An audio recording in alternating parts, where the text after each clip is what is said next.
Hey everybody, I've got Alex Hutchinson here from EA Montreal, and we're going to talk a little Army of Two, the 40th day. Now, Army of Two obviously was heavily focused on the co-op elements of the action shooter.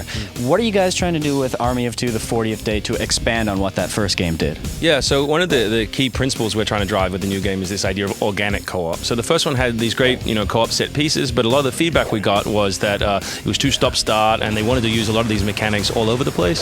So while there'll still be set pieces in the new game, a lot of the time we're focusing on here's a suite of moves that you can use whenever you want. So we've added, mock surrender, the hostage holds, the way you can interact with doors, all these sorts of things, which are, things you can use all throughout the game.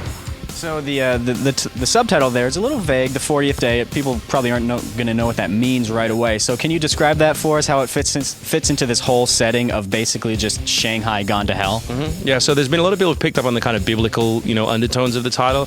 And where it comes from in the story is the sort of invading force, which is causing this sort of what feels like a natural disaster, but is really sort of a man-made disaster, is undertaking this thing they're calling the 40th Day Initiative. And so I don't want to reveal too much because that's kind of the fun of the story, and we're trying to position it so that players who are trying to figure out the subtext or what is actually going on have to do a little bit more exploration, a little bit more sort of saving of civilians and that sort of thing, whereas people who just want to gun through it quite happily can save themselves and never know what happened to the 40th day. Can we talk about how that destruction affects the gameplay, because there's basically chaos around you all the time. I know at one point you were basically rolling down a 45-degree building that had just been demolished, right? Yeah, it's awesome. It's one of our favorite features in the game is this idea that lots of games, I said this over and over, but you feel like you got there 5 minutes after the cool stuff happened. We wanted to make put you in the middle of it. So we have buildings where the roof is ripping off while you're in it. The scene you're describing where you're needing to get to the bottom of a building which has fallen, a skyscraper that's fallen against another building at 45 degrees. And we really want you to feel that pressure of being in a chaotic environment where the police aren't there anymore, the government is not there anymore, and people are just sort of returning to the sort of animal instincts.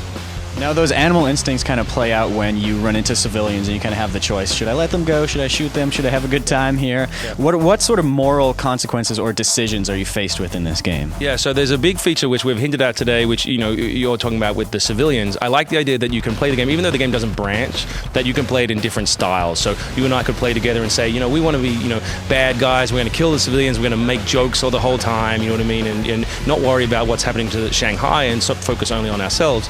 Or we could play a game where we're the heroes and we're saving the civilians and we're being good guys and we're not telling jokes and we're taking the situation very, very seriously. So I think those two sort of flavors are really powerful and offer a very different experience, especially when you realize that it's a co-op game. So any decision that we make, we have to negotiate. So if I want to be the bad guy, I have to tell you let's be bad, and we have to talk about it. Which is not we're not going to do a massive branching RPG storyline, but just that alone I think adds a much deeper element to an action game. And at E3 we'll be showing the other half of this, which are these major, unique, moral moments, which we're sort of calling co-op choices, where under time pressure you and your partner need to make a key decision about a story, and these will be completely unique and I think pretty surprising for people. Well, Alex, it looks really good. What can you tell us about the release? When is it going to come out, and which platforms is it going to arrive on? Sure, it's on Xbox 360 and PlayStation 3, and it's coming out in the very start of 2010, and also PSP. I shouldn't forget the PSP. People will shoot me. All right, I will not shoot you, but I can't guarantee anybody else. Thanks a lot, Alex. Thanks, sir. Worst zoo ever.